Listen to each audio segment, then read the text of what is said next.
catch up with what's Westbury United in this case. Greg, good afternoon.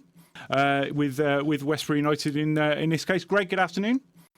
Good afternoon. Thank you for. It's a story of what isn't going on. I feel like this has been a repetitive thing when I've been speaking to some managers and bits and bobs and chairmen and things so far this thing. But well, I mean, let's just start with Westbury United. You know, tell us a bit about the club and where you are in terms of with this whole COVID thing. Where you know what's happening with you guys. Oh, it's just frustratingly nothing's going on. We've kind of wrapped everything up in cotton wool and just set the ground up for long-term shut. Now we're pretty much planning for next season. We always, from last March, we planned for the worst-case scenario, and we seem to be having to do that again this time. So we've wound everything down and looking at it. I mean, if we can get playing again this side of August, September, it'd be fantastic. But in my opinion, I don't think we will.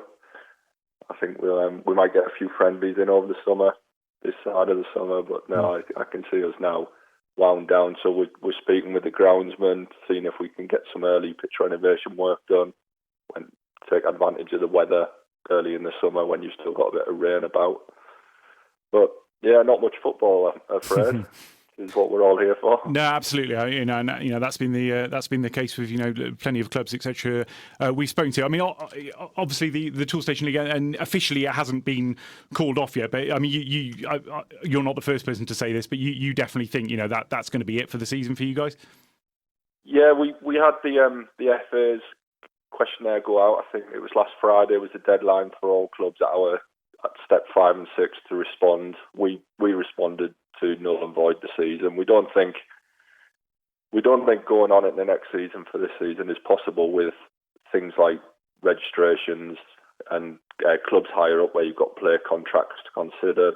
There's legalities around trying to roll this season at the next year. I think what they maybe should have done is plan for that at the beginning of the season. We all knew we were going to be upset by COVID throughout this season.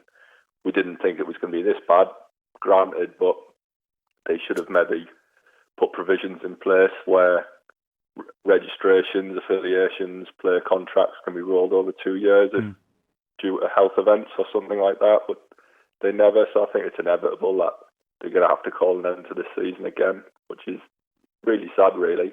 And staying with the first team side of things for you, because I mean, obviously I know Westbury United is so much more than just the first team, but I mean, just staying with that first team side of things, what sort of problems does that cause you with in terms of trying to retain players, trying to retain managers and management teams? I guess is a big issue as well. I mean, what sort of issues is that going to cause you between now and whenever you do start again properly?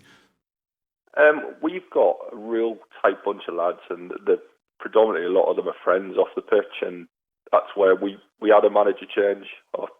We've got joint managers, so we had a manager change last season, and the primary cause of that was to keep the squad together. So I think we've got them a tight-knit bunch. We probably lose one or two, but I'm quite confident the core of our squad, if they're still interested in playing football and haven't forgotten what football is, they'll stick around because, like I say, we've got a great environment, I think, and the lads love it. We've got a real bunch of lads who've been with us now for a few years, and they've brought in their friends, and they've gathered like this real strong bond. So, yeah, I think as a core of a first team, we've got a real good group, and the new managers, Lewis Porter and Ricky Holbert, they're primary to that.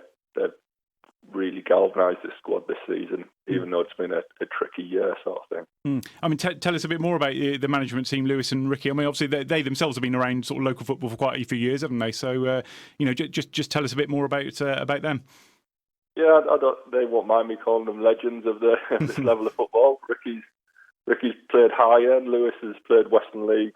I found out the other day he's played for pretty much every Wiltshire club apart from Coulson and Warminster, which is fantastic, really. So yeah, I think it's the respect they've got in the dressing room that they have played this level and they know what they're talking about, and the lads really look up to them. We've got quite a few young lads who are coming through.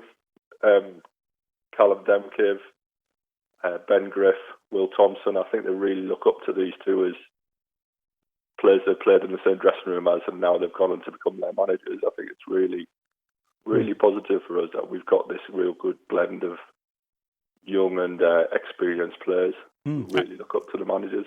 Absolutely, and I guess that can be seen in your results. I was looking at the table, the table for what it is. I guess at this stage of the season, and obviously since the suspension of the league, but you were in 6th place. I think you had, what was it, 7 wins from your 12 matches to date. I mean that was pretty good going before it all got stopped. Yeah, it was good, and the games we lost points in, we learnt lessons from. And I think it was games. I think the managers would do things differently in those games now, and when we lost against Bitton, and that was probably one of not staying in the game when you go 2-1 down or when there's 1 goal in it, we try and chase it too much. And I think they learned good lessons from that, being their first season as managers and coaches. I thought we were getting stronger as the season was going on. I really fancied us for another top 5 finish, which was really was an achievable target, I think. Absolutely, yeah, and tell us more about the club as a whole. As we mentioned earlier, it's not just about the first team. You've got plenty of other teams within the club as well. And tell us more about the club as a whole and the organisation you've got there. Yeah, we always look at the family of the club sort of thing. So we've got the reserves as well, which are basically the younger lads who come through the Westbury youth system. We've built up a great relationship. I was chairman and vice chairman of Westbury Youth before I come over to Westbury United, so we've always built that bond. We've dragged the young lads up. They come, we get them in when they're 16-year-old and put them straight in the men's football. And we've the guys in charge of the reserve team, that they're all about the youth and really seeing if you can, because you can be a good youth player, and then as soon as you get up against big burly men in the Trowbridge District League, it can put you off a little bit. So, and then other lads who probably weren't the strongest at youth level come through and they shine because they like the battle. And we've got a few, I think, the 17, 18-year-olds who are looking to make that step up. Our ambition's really to get that reserve team promoted up a couple of leagues, so it's a bit closer to the first team, because it's Trowbridge District's 2nd division at the moment. But they've had a real strong season, and unfortunately, if their season gets curtailed, they might miss out on promotion this year, where I think they're joint top at the moment, and they were looking strong for promotion. So it'd be a shame for those young lads just to miss out on that one promotion. You never know. The Trowbridge District, sometimes they have a little reorganised because there's clubs coming and going. So we might find ourselves in 1st division next year, regardless of if the season finishes. Sure, and I guess the other important thing is putting aside what we've talked about, and whatever happens to this season and whatever goes into next season. Do you feel the club's in a strong position to pick back up when eventually it does get back to some sort of normality?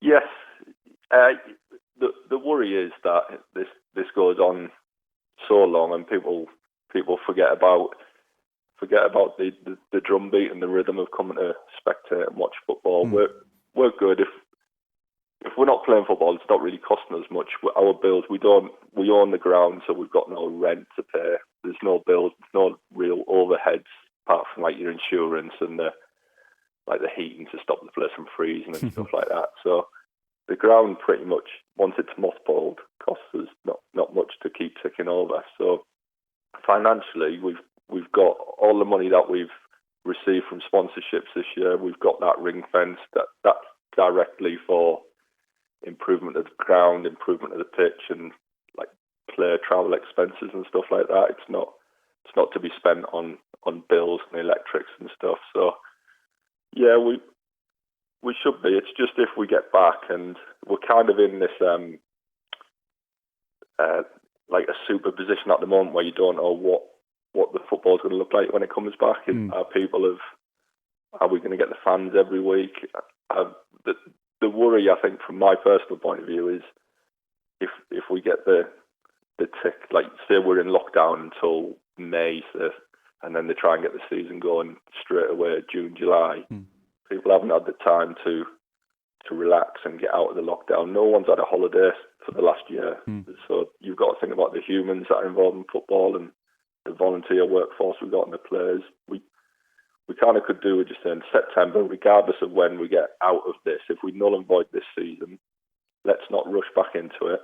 Let's let the lads go away on holiday. Let everyone enjoy the summer. We'll get back in September. We'll get the drumbeat of the football going again, and the spectators will get used to being at Meadow Lane every other week. Because I think there's a real worry that people will find other stuff to do on a Saturday, and everyone will get used to watching their 5 Premier League games on a Saturday, not want to venture out across the road to come and watch Westbury unless we're playing like a local team. So I don't know. We're in a real, like I say, we're in a real unknown position of what it's going to look like when we come back. Hopefully, everyone's still as eager to come back, get the coats on, especially when the horrible wet weather comes next winter, and we can continue to get. We were getting crowds of 100 and 120, which was fantastic for us.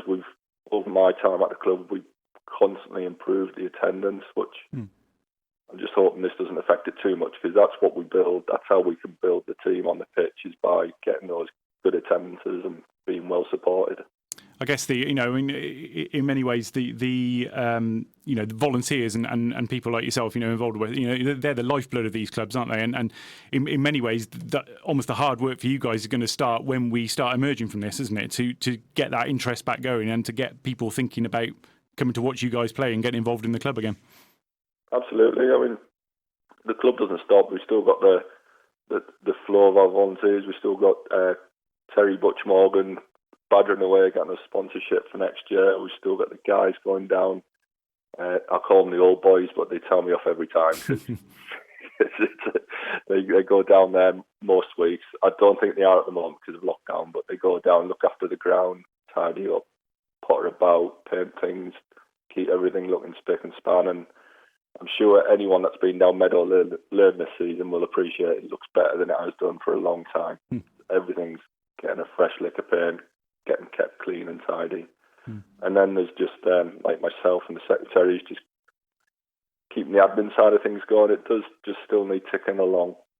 But yeah, once we get back into football, it's that hope that we still have that core group of volunteers for a match day. You gate men, your bar staff, everyone just that to do everything, the team sheets, the pre and post match admin, it all does is quite. You don't realise until you start counting up the amount of people who. Cause we try and give everyone little jobs, so it's not overwhelming for anyone.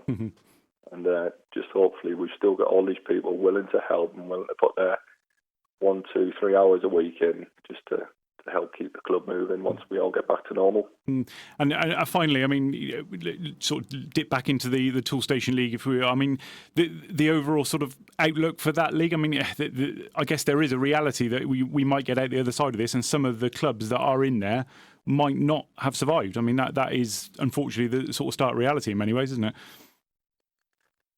Yeah, I could really say. I think the biggest threat to clubs was when we were playing and you were getting teams having to play in Tier 3 with no crowds, or like we were in Tier 2 and we couldn't open the clubhouse or the tea hut, so we were pretty much hemorrhaging money every time we were playing games, because you still have to pay your referees, you still have to prep the pitch, mark the pitch, and it all costs money. And that was kind of the biggest danger, especially like for us. So I'm pretty sure it was for most of the clubs in the league, was playing without income was the real risk to us. But yeah, I haven't heard of any teams struggling, but I'm sure they're not going to go around shout it from the rooftops. And it would be real sad if we did lose teams because of this. And I'm sure the support's there to get them through if needed. And I'm sure that the league and the FA have got ways to keep clubs going and help them along.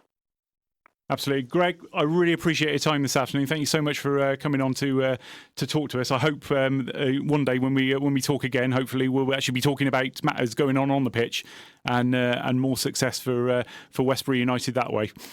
Oh, it'd be brilliant. It'd be brilliant to talk about football again. Fantastic. Absolutely. Thank you so much for your time this afternoon. That was Westbury United chairman Greg Coulson.